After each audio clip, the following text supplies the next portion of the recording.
Hey, it's Jonah Halper, president of Altruicity and author of The Magnetic Mission. I wanted to give you a recommendation. If you find that you're a fundraiser and you're getting stuck with certain donors where you feel like it's incremental, the gifts are flat, you're not able to move them, it's usually less about the donor being stuck and more about you as the fundraiser being stuck. In other words, you haven't given the donor a compelling reason to dig deeper than they've ever done before. And that's just a matter of getting them to see why increasing their gift by 100%, or doing something that's outside of the annual campaign, maybe something that is like $100,000 to help solve a big challenge within your organization. It's a matter of being able to paint that picture and get your donor excited about something bigger and better. And that means looking at what you're doing within the organization and saying, what would it take to get someone to go much larger? And that means thinking about the mission and the work that you're doing and what are the big challenges that you want to solve. So if you're an educational institution, you're saying, what would $1 million gift mean to our academic excellence? Or what would a $500,000 gift mean to our school if character development is a big piece of what we do?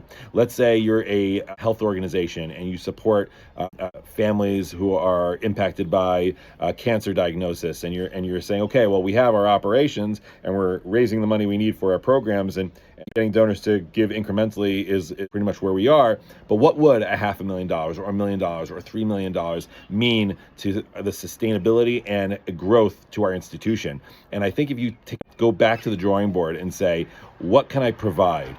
What opportunity can I give a donor that would get them to salivate over a bigger vision? That is often a great way, an exercise to start coming up with an idea that says, this is something that I think someone could sink their teeth into in a bigger way.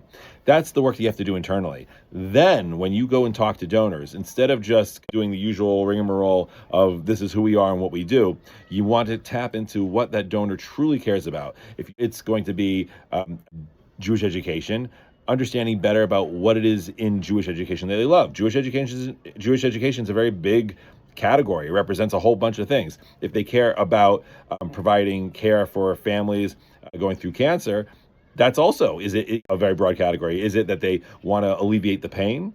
Is it that they want to provide financial stability for families who are paying lots of money for hospital visits? Or is it maybe for the entire family, the fact that there's no routine and that other siblings and other family members are impacted? If you start looking at your donors and saying, what is it they really love about us?